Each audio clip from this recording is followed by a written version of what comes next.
Hello प्यारे बच्चों, कैसे हैं आप सभी लोग। आशा करते हैं अच्छे होंगे और एंजॉय कर रहे होंगे। प्यारे बच्चों, एक बार फिर से आप सभी का स्वागत है मेरे YouTube channel Amit Gupta classes में। और आज हम बात करने वाले हैं क्लास 10th के विद्यार्थियों से। और इसमें आज हम डिस्कस करने वाले एक बहुत ही इंपॉर्टेंट चैप्टर जिसका नाम है ट्रायंगल। बच्चों, इस चैप्टर से क्वेश्चन अच्छे आते हैं और अच्छे मार्क्स भी मिलते हैं इस चैप्टर में, तो ये चैप्टर हम इंपॉर्टेंट मान के चलेंगे। और आशा करते हैं कि आप लोग भी इसको पढ़ चुके हैं ऑलरेडी और इससे सारे क्वेश्चन सॉल्व कर लिए। आज हम कुछ ऐसे इंपॉर्टेंट क्वेश्चंस के बारे में डिस्कस करेंगे जो आपके एग्जाम में आने वाला है या इस तरह के क्वेश्चन पूछे जा सकते हैं। एग्जैक्टली नहीं आएगा, लेकिन ये मान के चलिए कि इस तरह से क्वेश्चन आपको देखने को मिल सकते हैं। ठीक है, तो उससे पहले बता दूं कौन कौन सा आपका क्वेश्चन जो है वो एनसीईआरटी में इंपॉर्टेंट है, उसको आप अच्छे से ट्राई कर सकते हैं। क्योंकि बेसिक और स्टैंडर्ड में कहीं ना कहीं कभी कभी थ्योरम भी पूछ लेता है, तो उस चीज पे भी आप लोग फोकस करिएगा।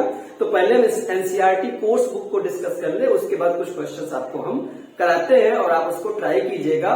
और इस वीडियो के बाद आपको शायद ही इस चैप्टर में कोई प्रॉब्लम आएगी। तो स्टार्ट करने से पहले एक रिक्वेस्ट आप सभी लोगों से यही रहेगी कि अगर वीडियो आपको अच्छा लगेगा तो प्लीज चैनल को लाइक जरूर करिएगा।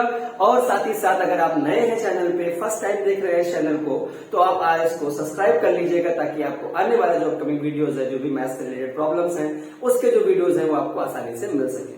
बच्चों, हम बात करने वाले पहले एनसीईआरटी कोर्स बुक के बारे में। तो कोर्स बुक आप लोग पढ़ चुके हैं ऑलरेडी, आपके 2-3 बार प्रैक्टिस भी हो चुके होंगे, आपने रिवाइज भी कर लिया होगा और ऐसा हमें लगता भी है कि आपको अच्छे मार्क्स में मिलने भी चाहिए। ठीक है, अब बात करते हैं कोर्स बुक में जो क्वेश्चंस हैं उसमें कौन कौन से क्वेश्चन इंपॉर्टेंट हो सकते हैं बच्चों। तो पहले तो 2 थ्योरम आपके जो इस बार आ रहे हैं कि आपके बहुत सारे एक्सरसाइज 2-3 एक्सरसाइज कट ही गए हैं, तो उसमें 2 थ्योरम नहीं आएंगे। तो अब कौन कौन थ्योरम पढ़ना है। एक सबसे इंपॉर्टेंट थ्योरम है बीपीटी। क्या रहा बच्चों, बीपीटी। इसको क्या बोलते हैं, इसका फुल फॉर्म है बेसिक प्रोपोर्शनैलिटी थ्योरम। ठीक है बच्चों, तो एक तो पहले आपका ये है बीपीटी, जिसको हम थेल्स थ्योरम भी नाम पढ़ते हैं। क्या नाम से जानते हैं, थेल्स थ्योरम। तो इसको मैं सबसे इंपॉर्टेंट मान के चलता हूं, मोस्ट इंपॉर्टेंट। ठीक है, इसको मैं मोस्ट इंपॉर्टेंट मान लेता हूं क्योंकि ये पिछले साल नहीं आया था। ठीक है, लेकिन इस साल हो सकता है, बहुत ज्यादा चांसेस है कि ये क्वेश्चन आपके स्टैंडर्ड और बेसिक दोनों में देखने को मिले। तो इस थ्योरम को आप अच्छे से तैयार कर लीजिएगा और 4 नंबर अगर ऐसा आता है क्वेश्चन तो आपका 4 नंबर पक्का हो जाएगा। ठीक है बच्चों, तो एक थ्योरम तो ये है। दूसरा इसका कन्वर्स है, इसको मैं इंपॉर्टेंट माने चलता हूं। ठीक है, और ये क्वेश्चन आपको 2 से 3 नंबर में देखने को मिल सकता है। तो बेसिक स्टैंडर्ड दोनों के लिए बात कर रहा हूं, इसमें कोई स्प्रेड नहीं है कि बेसिक अलग है स्टैंडर्ड अलग है, दोनों के लिए सेम है। ठीक है, मैं पढ़ा दोनों के लिए एक ही वीडियोस है, तो आप लोग हिसाब से उसको तैयारी कर लीजिएगा। तो इसमें एक है कन्वर्स ऑफ बीपीटी। ठीक है, बेसिक प्रोपोर्शनैलिटी थ्योरम। अब आप लोग सोच रहे होंगे कि सर डायरेक्टली बता दे रहे हैं, इसका प्रूवमेंट नहीं सिखा रहे। बच्चों, इसका प्रूवमेंट ऑलरेडी मैं इसका वीडियो बना के अपलोड कर चुका हूं। अगर आप लोग नए हैं तो आप प्लेलिस्ट में जाइए, वहां पर सर्च कीजिए, वहां पर लिखा होगा बेसिक प्रोपोर्शनैलिटी थ्योरम, वहां वीडियो आपको मिल जाएगा। और जो पुराने स्टूडेंट है वो जाकर के भी प्लेलिस्ट में देख सकते हैं। दोनों थ्योरम मैंने ऑलरेडी प्रूव कर रखे हैं और वहां से इसको सीख सकते हैं। बहुत ही इजी वे में और बहुत ही अच्छे तरीके से मैंने उसको क्लियर करा दिया है। उससे आप अगर आप उसको वीडियो देखते हैं तो शायद ही आपको फिर उसमें प्रॉब्लम होगी। ठीक है, तो इन दोनों आप थ्योरम को कर लीजिएगा और चांसेस इस बार ज्यादा है इन दोनों में से एक थ्योरम आपको देखने को बोर्ड एग्जाम में मिल सकता है। ठीक है, तो मैं कहूंगा कि आप लोग इन दोनों को तैयार कर लीजिएगा, एक ही नहीं दोनों को तैयार कर लीजिएगा और दोनों तैयार अच्छे से करके जाइएगा। अब बात करते हैं कुछ एनसीईआरटी कोर्स बुक के इंपॉर्टेंट क्वेश्चंस के। तो अगर आप लोगों के सभी के पास एनसीईआरटी बुक तो होगा ही होगा, नहीं होगा तो कैसे मान लीजिएगा, क्योंकि सारे क्वेश्चंस मैं लिख नहीं सकता हूं, लेकिन आप क्वेश्चन नंबर जो बता सकता हूं। तो क्वेश्चन नंबर बताने की बात करूं तो इसमें सबसे पहला जो क्वेश्चन है एक्सरसाइज 6.2, एनसीईआरटी की बात कर रहा हूं मैं। एनसीईआरटी कोर्स बुक आपका जो होगा वो उठाइएगा और उसमें एक्सरसाइज 6.2 देखिएगा, 182 देखिएगा, एक्सरसाइज 6.2। ठीक है, तो इसमें सबसे पहला जो क्वेश्चन आपको दिखेगा वो है आपका क्वेश्चन नंबर 4। क्वेश्चन नंबर 4 आप इसको टिक कर लीजिए और इसको आप सॉल्व करने का प्रयास कीजिएगा। बहुत ही आसान सा क्वेश्चन है, फिगर के साथ बना हुआ है और ये बोर्ड एग्जाम में पूछा भी गया था। ठीक है, तो इस क्वेश्चन को आप लोग ट्राई जरूर कर लीजिएगा। यही हम बात करें इसी में अगले क्वेश्चन की, तो इसमें क्वेश्चन नंबर जो है वो 9, क्वेश्चन नंबर 9 और क्वेश्चन नंबर 10, ये 3 क्वेश्चन जो है मैं इस चैप्टर एक्सरसाइज में इंपॉर्टेंट देख के चल रहा हूं। ठीक है, तो इन तीनों क्वेश्चंस को आप अच्छे से ट्राई कर लीजिएगा और ये तीनों क्वेश्चंस आपके लिए बहुत ही इंपॉर्टेंट हैं। अगर आप इसको ट्राई कर लेते हैं जरूर आपको देखने को क्वेश्चन मिल सकता है। देखिए, हम प्रिडिक्ट कर सकते हैं, एग्जैक्ट नहीं हो सकते, लेकिन हाँ ये है कि अगर आप इसको तैयारी किए रहेंगे तो इसमें क्वेश्चन आएंगे तो आपको जरूर आसानी रहेगी इसको हल करने में। ठीक है, यही अगर मैं बात करूं एक्सरसाइज 6.2 के बाद एक्सरसाइज 6.3 की, तो इसमें जो क्वेश्चन आपको इम्पोर्टेंट मुझे लग रहा है, इसमें इम्पोर्टेंट क्वेश्चंस की बात अगर मैं करूं, हाँ, तो एक्सरसाइज 6.3 एनसीईआरटी कोर्स बुक की ही बात कर रहा हूं बच्चों। तो एनसीईआरटी कोर्स बुक में 6.3 का क्वेश्चन नंबर 4, क्वेश्चन नंबर 4 इसमें भी मैं इंपॉर्टेंट ही है, इसको आप देख लीजिएगा, ट्राई कर लीजिएगा। क्वेश्चन नंबर 4, ठीक है, बहुत ही आसान सा क्वेश्चन है, आसानी से इसका हल हो जाएगा। और इसी में अगर मैं बात करूं इसी क्वेश्चन में, तो क्वेश्चन नंबर इसमें 9, क्वेश्चन नंबर 9 इंपॉर्टेंट है, इसको भी आप लोग ट्राई कर लीजिएगा। और इसी में क्वेश्चन नंबर 11 भी आप लोग ट्राई कर लेंगे। और क्वेश्चन नंबर 11 के बाद अगर मैं बात करूं इसमें, तो क्वेश्चन नंबर 13, क्वेश्चन नंबर 15 और क्वेश्चन नंबर 16। देखिए, ये 6-7 क्वेश्चन, 8-9 क्वेश्चन ऐसे हैं एनसीईआरटी में जो हूबहू आपको क्वेश्चन देखने को पिछली प्रीवियस ईयर्स के पेपर में देखने को मिले हैं। तो ये सारे क्वेश्चन आप ट्राई कर लीजिएगा, ज्यादा नहीं है, 3, 6, 9, 1, 10, 2, 3, 4, 5, 6, 7, 8, 9, 10 क्वेश्चन इसमें हैं। तो आप इन 10 क्वेश्चंस को ट्राई कर लोगे तो कहीं ना कहीं आपके 10 मार्क्स का क्वेश्चन भी क्लियर होने का रहेगा और आप आसानी से सारे क्वेश्चंस को सॉल्व कर लोगे। अब इसी के क्वेश्चन पे बेस्ड हम कुछ प्रॉब्लम्स और एक्स्ट्रा करते हैं जो आप एनसीईआरटी कोर्स बुक में नहीं है, एग्जाम्पलर में देखने को मिलेगा। ठीक है, रेफरेंस बुक में देखने को मिलेगा, पीवाईक्यूज उठाओगे वहां देखने को मिलेगा, मॉडल पेपर सॉल्व करोगे वहां देखने को मिलेगा। तो उस तरह के क्वेश्चन भी सॉल्व करते हैं, क्योंकि ये सारे क्वेश्चन आपको ट्राई करने हैं खुद से। ठीक है, और अभी जो क्वेश्चन बताने वाला हूं उस तरह के क्वेश्चन इन सब पे बेस्ड हैं। तो अगर ये क्वेश्चन आप ऊपर बनाने वाला हूं मैं उसको अगर सीख लेते हैं तो ये सारे क्वेश्चन आपको इजी हो जाएंगे। ठीक है, और ऑलरेडी आपने स्कूलों में अपने विद्यालयों में ये सब ऑलरेडी पढ़ चुके होंगे। अगर नहीं पढ़े हैं तो बच्चों प्लीज जरूर रिवाइज कर लीजिएगा एनसीईआरटी कोर्स बुक, उसको मत छोड़िएगा, क्योंकि अगर एनसीईआरटी कोर्स बुक आपने अच्छे से रिवाइज किया है तो समझ लीजिए कि आपका 60 से 70% मार्क्स कहीं नहीं जाने वाला है, आसानी से क्वेश्चन आ जाएंगे। ठीक है, तो चलिए अब हम क्वेश्चंस पे आते हैं, जो एक्स्ट्रा क्वेश्चंस है जिसपे हम बात करने वाले हैं उसको भी देखते हैं और फिर अब डिस्कस करेंगे कि क्या ये क्वेश्चंस कैसे कैसे है, कैसे इसको हम सॉल्व कर सकते हैं, कितने इंपॉर्टेंट है। ठीक है, तो बच्चों आप लोग क्वेश्चन फर्स्ट देख रहे होंगे, इसमें आपको बोर्ड पे दिख रहा होगा कि ये क्वेश्चन जो है 2010 में पूछा गया है और इसमें हमें वैल्यू फाइंड करनी है। ठीक है, और कहीं ना कहीं आपको सिमिलरिटी पता होनी चाहिए, क्या होता है सिमिलरिटी, बेसिक प्रोपोर्शनलिटी थ्योरम क्या होता है, कन्वर्स ऑफ बीपीटी क्या होता है, कि ये सब चीजें आपको ऑलरेडी पढ़ी हुई है और आप लोगों ने पढ़ा भी होगा। अब जो बिल्कुल नए हैं, जिनको मैंने बुक टच भी नहीं किया, उनके लिए कुछ नहीं हो सकता।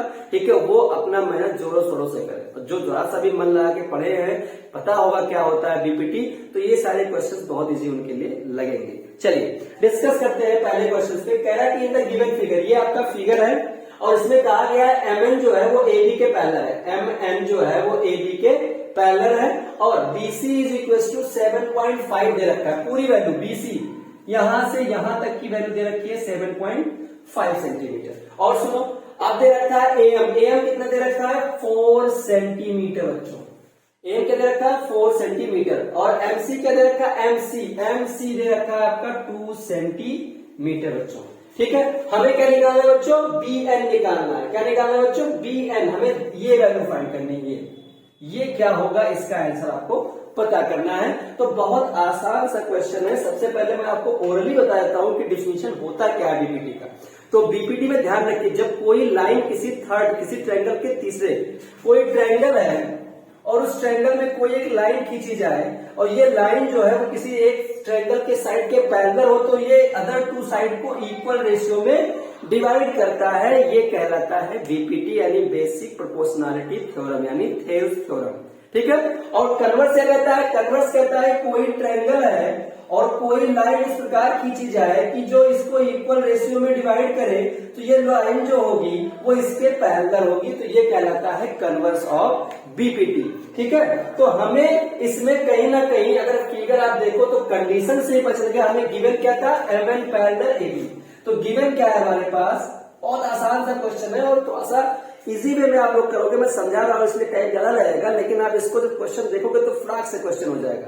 तो गिवन दैट क्या लिया हुआ हमारे पास, गिवन ये है कि एमएन जो है वो पैरेलल है एबी के। तो इसका मतलब कोई लाइन किसी ट्रायंगल के एक साइड के पैरेलल हो तो क्या होता है, बीपीटी लगता है, यानी बेसिक प्रोपोर्शनैलिटी थ्योरम यहां पर यूज कर लेंगे।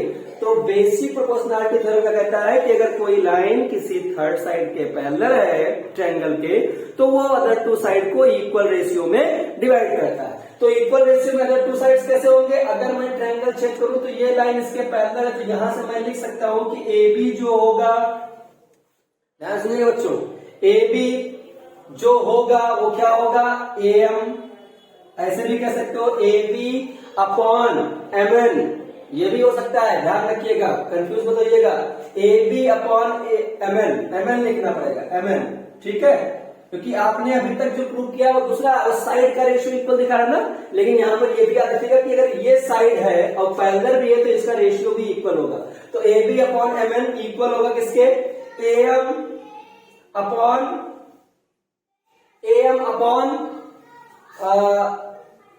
M C is equal to B N upon N C. एक तो ये है आपका, यहां से भी बन सकता है। ठीक है, और एक कैसे है, साइड और कैसे इक्वल दिखा सकते हो, तो ऐसे भी कर सकते हो कि ए एम अपॉन ए सी। अगर आपने एक छोटा पार्ट लिया इस साइड का, एक छोटा पार्ट लिया और एक बड़ा पूरा साइड ले लिया, उसका जो रेशियो होगा वही सेम रेशियो किसके इक्वल होगा, इस दूसरे साइड के छोटे part B N upon B C. ठीक है, ये भी आप एक तरीके से कर सकते हो, ये भी आपका सही माना जाएगा, कोई गलती नहीं है। समझ में आ रही है बात? तो ये आपका हो गया। दोनों कहां से आए हैं, by BPT, basic proportionality theorem.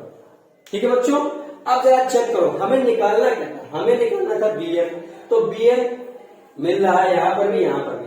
और क्या मिल सकता है, एम, एम गिवन है, बिल्कुल गिवन है, एम भी मिल रहा है, एम यहां भी मिल जाएगा। ठीक है, फिर एमसी यहां पर है, यहां से मिल सकता है, लेकिन एनसी नहीं है तो एनसी नहीं निकालेंगे। ठीक है, तो हमें निकालना है बीएन। और क्या गिवन था, बीसी गिवन था, एएम गिवन था और एमसी गिवन था, तीन चीजें गिवन है। तो जरा चेक करो, बीसी मिल रहा है, बिल्कुल मिल रहा होगा, एएम भी है, एएम भी है, और एसी कैसे निकलेगा, एसी निकल जाएगा एएम प्लस एमसी से। ठीक है, तो कौन सा फॉलो करेंगे, ये वाला फॉलो करेंगे, इसको नहीं लेंगे। ठीक है, तो याद रखिएगा अगर कोई एक साइड के तरफ का एक छोटा वाला पार्ट, उस साइड का सब पार्ट और पूरा साइड का जो रेशियो होगा वही सेम होगा दूसरे साइड के छोटे पार्ट और उस पूरे साइड के रेशियो के इक्वल होगा। बात समझ में आ रही है? तो यहां आप पुट कर दीजिए। एम कितना दिया था बच्चों, 4 आपका दिया है, एम 4 और अपॉन एसी कितना आएगा, एसी आपका आ जाएगा 4 और 2, एसी होगा एएम प्लस एमसी, तो 4 और 2 कितना हो गया 6, तो 6 लिख दिया। और बीएन निकालना है बच्चों, तो बीएन आपका ऐसे रहेगा। बीसी कितना है, बीसी दिया है 7.5। Is that clear? अब हमें बीएन निकालना है तो क्रॉस मल्टीप्लाई कर दो, 6bn is equal to 7.5 into 4 आ जाएगा 30, तो bn इज इक्वल टू आ जाएगा आपका 30/6, यानी कितना आ गया बच्चों 5 सेंटीमीटर। तो bn की जो वैल्यू होगी कितनी होगी बच्चों, 5 सेंटीमीटर होगी। बहुत आसान सा क्वेश्चन है आपका, ये 1 से 2 मार्क्स से पूछा जाएगा।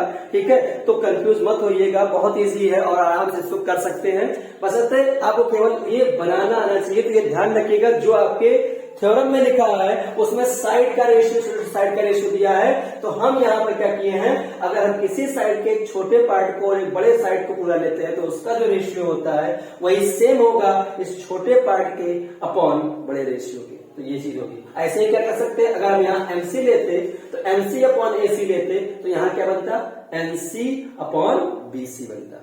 बात समझ में आ रही है, क्लियर है? तो ये क्वेश्चन आपने समझ गए होंगे, अच्छा लगा होगा, इजी है, ठीक है? तो आप इसको ट्राई कीजिएगा। और आइए इसी पर एक और क्वेश्चन लेते हैं और देखते हैं कैसे इसको सॉल्व करेंगे। तो एक और क्वेश्चन है बच्चों, आप देख रहे होंगे बोर्ड पे आपको दिख रहा होगा क्वेश्चन। सेकंड क्वेश्चन ऐसे मैंने लिया हुआ है, सेम कहीं ना कहीं उसी तरीके का क्वेश्चन है और उसी तरीके से आपको सॉल्व भी करना है। यहाँ पर आपको क्या दिया गया, बस थोड़ा सा चेंज कर दिया गया, वैल्यू को एक्स के फॉर्म में, वेरिएबल के फॉर्म में दे दिया गया है और इसे पूछा है find the value of x. इस तरह से भी क्वेश्चन आपको देखने को मिल सकते हैं, ठीक है, स्टैंडर्ड और बेसिक दोनों में। तो क्वेश्चन कहा है कि फिगर आपका दिया है, एबीसी एक ट्रायंगल है, डी पैरेलल बीसी के है, यानी ये जो है वो पैरेलल है इस वाले साइड के। तो हमें गिवन क्या मिल गया, हमें गिवन है, given that DE parallel BC, ये गिवन हो गया। अब तुरंत याद करिए कि गिवन क्या है, गिवन है डी पैरेलल, लाइन पैरेलल है किसी एक साइड ऑफ अ ट्रायंगल के। तो क्या यूज करोगे बच्चों, बीपीटी यूज करोगे, कन्वर्स नहीं यूज करना है, बीपीटी बेसिक प्रोपोर्शनैलिटी थ्योरम, क्योंकि यहाँ पर लाइन पैरेलल ऑलरेडी किसी थर्ड साइड के दे रखी है। तो क्या करेगा, क्या प्रूव करते हैं, तो वो क्या करेगा, उसके अदर टू साइड्स को इक्वल रेशियो में डिवाइड करेगा। तो इसका मतलब एडी अपॉन क्या होगा, BD is equal to AE upon EC. Check करो क्या सारे रेशियोज दे रखे हैं, देखो एडी दे रखा है, बिल्कुल दे रखा है, एई भी दे रखा है, बीडी भी दे रखा है, सी भी दे रखा है। इसका मतलब ये चारों दे रखे हैं, पार्ट दे रखे हैं, तो हम पार्ट वाला ही यूज करेंगे। तो बी डी पैरेलल बीसी है, तो यहाँ देयरफॉर क्या आ जाएगा, ये आ जाएगा AD upon BD is equal to AE upon क्या, ईसी। और जब ये लिख दोगे तो ऐसे डायरेक्टली लिख मत देना, लिखने के बाद बताना ये आया कहां से, कब आता है ये चीज, क्या यूज करते हैं, थ्योरम बीपीटी यूज करते हैं। ये कहां से आया बच्चों, by BPT, basic proportionality theorem, यानी थेल्स थ्योरम भी लिख दोगे तब भी गलती आपकी नहीं होगी। तो ये यहां से आया। अब इसमें सारे वैल्यूज पुट कर दो। तो एडी कितना है बच्चों, एडी दे रखा है आपका 4x माइनस 3। बीडी कितना है बच्चों, बीडी दे रखा है आपका 3x माइनस 1। एई दे रखा है कितना, 8x माइनस 7 अपॉन आपका जो सीई है वो कितना दे रखा है, वो दे रखा है आपका 5x माइनस 3। सीई और ईसी कोई डिफरेंस नहीं है बच्चों, ठीक है, वो साइड ही है, सीई बोलो चाहे ईसी बोलो, बात एक ही है, ठीक है। अब क्या करोगे आप, इसको क्रॉस मल्टीप्लाई करोगे। क्रॉस मल्टीप्लाई सबको करना आता होगा, इसका इससे और इसका इससे, तो कितना आ जाएगा 4x माइनस 3 और ये आ जाएगा 5x minus 3 is equal to 8x minus 7 और 3x माइनस 7। अब पूछोगे इससे कितने नंबर का है, बच्चों 2 से 3 नंबर में आपको देखने को मिलेगा। जनरली 2 ही मार्क्स का क्वेश्चन है, चाहे एनसीईआरटी में आए चाहे बेसिक में आए, ठीक है। तो सॉल्व करते हैं इसको, 20x स्क्वायर, पहले इसका इससे मल्टीप्लाई किया 20x स्क्वायर, फिर इसका इससे करेंगे तो माइनस प्लस माइनस 4 3 12 और x, फिर इसको पकड़ेंगे माइनस प्लस माइनस 5 3 15x और minus minus plus 3 3 9। Same as यहां पर भी करना है, कैसे 8 3 24x स्क्वायर, क्लियर। फिर आया करेंगे 8x को 1 से करेंगे तो माइनस प्लस माइनस 8 1 8x, इसको करोगे तो माइनस प्लस माइनस 21x, इसको करोगे तो माइनस माइनस प्लस 7 1 7। क्लियर हो गई बात। सॉल्व करते हैं इसको, 20x स्क्वायर ये आ जाएगा माइनस 27x प्लस 9। क्लियर बच्चों। अब सारे को इधर ले आओ तो माइनस 24x स्क्वायर, जो दूसरे साइड आएगा वो साइन चेंज रहता है, ये दोनों नेगेटिव में है, जोड़ेंगे तो 27 आ जाएगा और 27 ये भी है तो इधर आके प्लस 27 हो जाएगा 27x और ये प्लस का माइनस 7 इज इक्वल टू 0। यहां से भी हो गया। अब इसको सॉल्व करेंगे तो ये पूरा क्या हो जाएगा, इससे कैंसिल होगी, ये माइनस में है और ये प्लस में है। इतनी बात समझ में आ गई। अब इसको सॉल्व करेंगे तो कितना आ जाएगा माइनस 4x स्क्वायर, क्योंकि ये वाली वैल्यू जो है बच्चों बड़ी है, 24 में से 4 20 जाएगा। ऐसा क्यों मैं इसी बता रहा हूं, क्योंकि यहाँ x स्क्वायर का टर्म है और यहाँ भी एक्स स्क्वायर है, तो जो सेम टर्म वाले नंबर होते हैं उन्हीं के कोएफिशिएंट घटाते हैं। तो नंबर तो वही है वेरिएबल एक्स स्क्वायर वाला, तो इसके कोएफिशिएंट को घटा देंगे। तो 24 में से 20 जाएगा तो 4, और जिसका वैल्यू बड़ा होगा उसका साइन लग जाएगा। क्लियर है बात? अब यहाँ कितना आ गया 9 और 7 घटाओ कितना आ जाएगा बच्चों, 9 में 7 लगाएगा तो 2 बचेगा बराबर 0।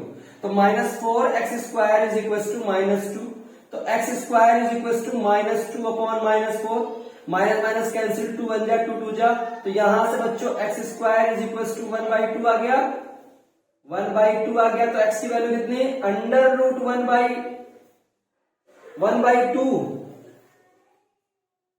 1/2 अंडर रूट में आ रहा है। सही गलती तो नहीं करते मैंने,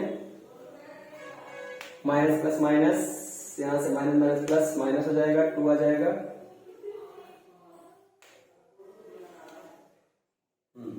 -1/√2 आ जाएगा। गड़बड़ हो गया,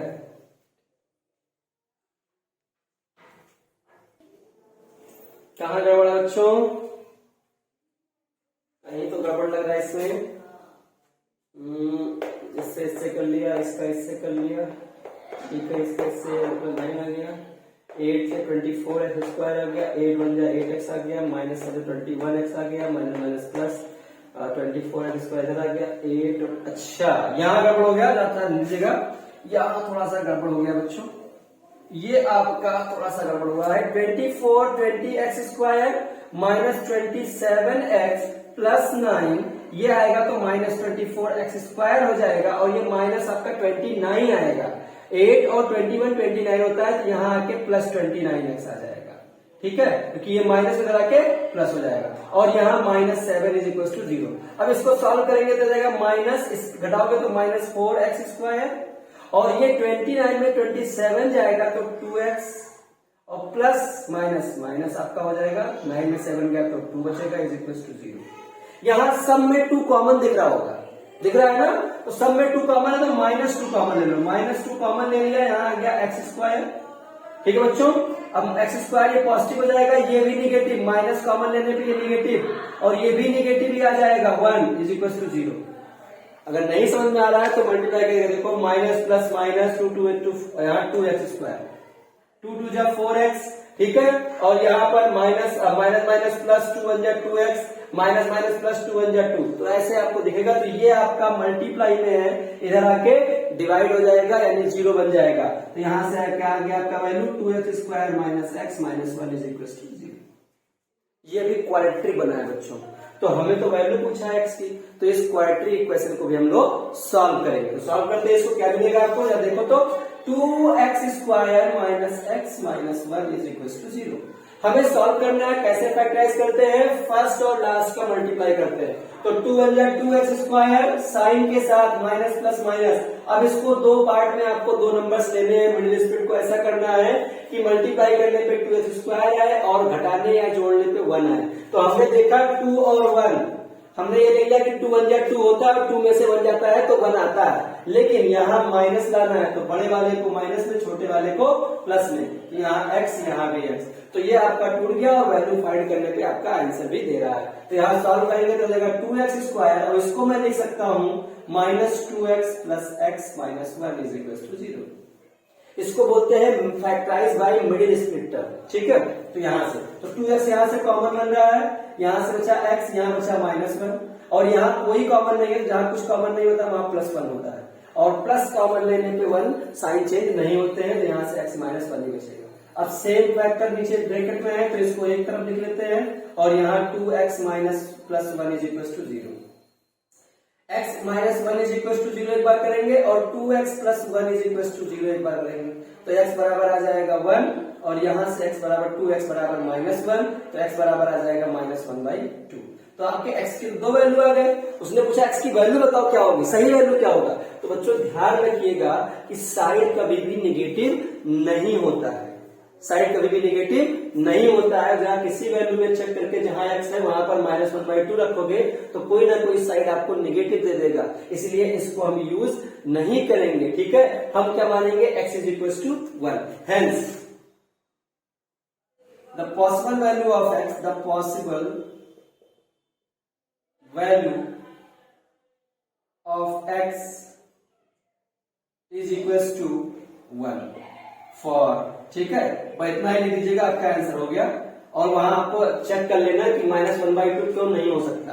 अब -1/2 क्यों नहीं हो सकता, देखो इसी में रख के देख लो, इसी वाले में। तो माइनस ऐसे रखोगे तो 5 इंटू -1/2 -3 तो आ जाएगा माइनस आपका 5 और यह आ जाएगा -6/2 तो यह आ जाएगा -11/2। बताओ इस साइड नेगेटिव होता है बच्चों? नहीं होता ना, तो इसीलिए हम x बराबर -1/2 नहीं रख सकते, पॉजिटिव वैल्यू ही लेंगे और वही आपका आंसर हो जाएगा।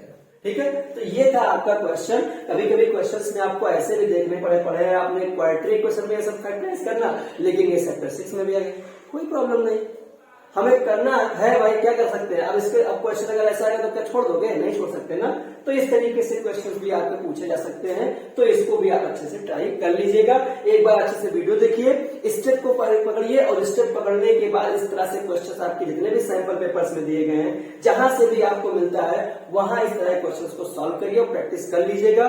10 से 12 मार्क्स से क्वेश्चन आपको इस चैप्टर से मिलने हैं बच्चों, ठीक है। एक तो थ्योरम में आ जाएगा, 2-3 क्वेश्चन और आ जाएंगे, तो अच्छे क्वेश्चन आपको देखने को मिल सकते हैं। तो बच्चों ज्योमेट्री चैप्टर बहुत इंपॉर्टेंट है, ट्रायंगल उसमें है आपका, उसी में सर्कल भी है आपका, उसी में, हाँ बस 2 ही चैप्टर आपके हैं, 2 चैप्टर मिलाकर के 12 नंबर का आना है, तो आसानी से आप इसको गेन कर सकते हो। ठीक है, तो इस वीडियो में इतना ही रखते हैं। 2 क्वेश्चन मैंने ले लिए हैं, ठीक है। अब कुछ क्वेश्चंस इंपॉर्टेंट मैं आपको देता हूं और इसको आप लोग ट्राई कर लीजिएगा, घर पे प्रैक्टिस कर लीजिएगा, ठीक है। इसी तरह से क्वेश्चंस हैं, उसको मैं भी बोर्ड पर लिख देता हूं, आप उसको देख लीजिए और उसको आप लोग सॉल्व कर लीजिएगा।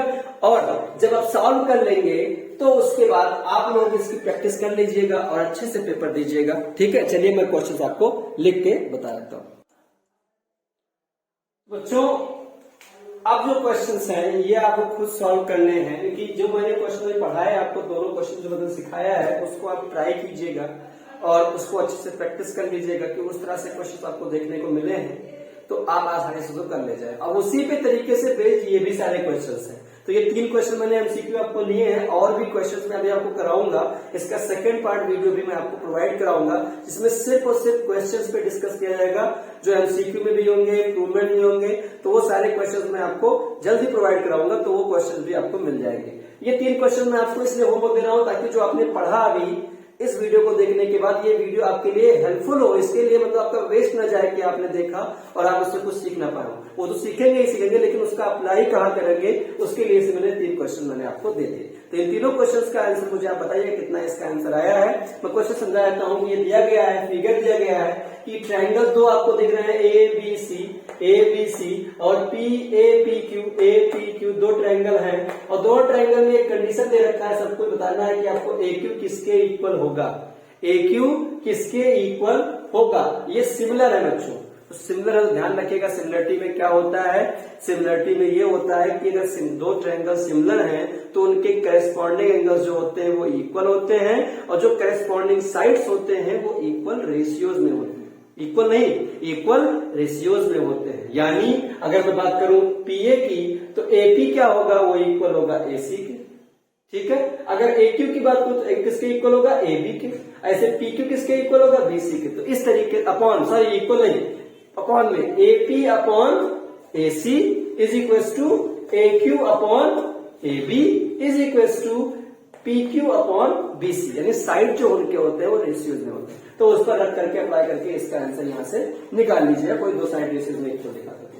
ये कंडीशन दे रखा है, मैंने आपको जो एनसीईआरटी में क्वेश्चन बताया है उसी पर ये क्वेश्चन बेस्ड है कि एक ट्रिपेजियम है, ट्रिपेजियम में AB पैरेलल दे रखा है, AB पैरेलल DC के, find the value of X।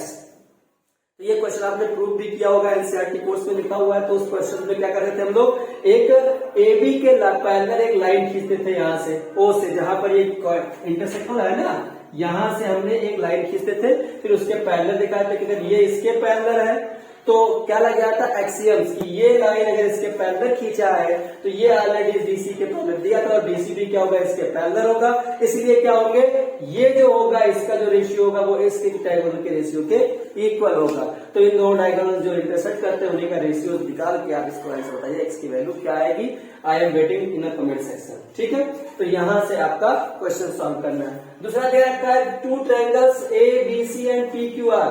दो ट्रायंगल आप बनाइए एबीसी और पीक्यूआर, और इसमें कंडीशन दे रखा है कि एबी अपॉन क्यूआर है, बीसी अपॉन पीआर है, सीए अपॉन पीक्यू हो, तो इसमें कौन सा ऑप्शन सही होगा, कौन सा ट्रायंगल किसके सिमिलर होगा। ये चार ऑप्शन दिए गए हैं, आपको इसको बताना है, ठीक है। जो भी सही होगा मुझे कमेंट करके बताइएगा। तो ये 3 क्वेश्चंस मैंने आज लिए हैं, ठीक है। इस वीडियो को बनाने का पर्पज सिर्फ इतना था कि ज्यादा से ज्यादा अच्छे नंबर आपके आए, मैथ्स में अच्छे से अच्छे मार्क्स गेन करें, और आप अगर निरंतर कंटिन्यूअसली स्टडी करते रहते हैं हर सब्जेक्ट का, तो ये तो पॉसिबल है ही भाई कि अच्छा नंबर आपको मिलेगा ही मिलेगा, ठीक है। तो ये वीडियो काफी लंबा हो गया है कि समझाने में टाइम लगता है बच्चों, और मैं चाहता हूं कि ये सब क्वेश्चन हम लोग सॉल्व कर ले, और इस पर एक और वीडियो बनेगा सेकेंड पार्ट, ठीक है। उसको भी मैं क्वेश्चन बेस बनाऊंगा, इसमें एमसीक्यूज कुछ इंपॉर्टेंट क्वेश्चन और लेकर के आपको प्रोवाइड करा दूंगा। अब बात आती है कि अगर आपने अभी तक बीपीटी और कन्वर्ट्स ऑफ बीपीटी नहीं सॉल्व किया है, तो मैं जैसा कि पहले बता चुका हूं, प्लेलिस्ट में उसका वीडियो पड़ा हुआ है, आप जाके वहां से चेक कर सकते हैं और उसको अच्छे से ट्राई करके उसको सीख सकते हैं, ठीक है। और कुछ क्वेरीज होंगी, कुछ भी इस चैप्टर से रिलेटेड प्रॉब्लम है, तो आप मुझसे बेहिचक पूछ सकते हैं, कोई प्रॉब्लम अगर होती है। बाकी चैप्टर्स के वीडियोस मैंने अपलोड कर दिए हैं।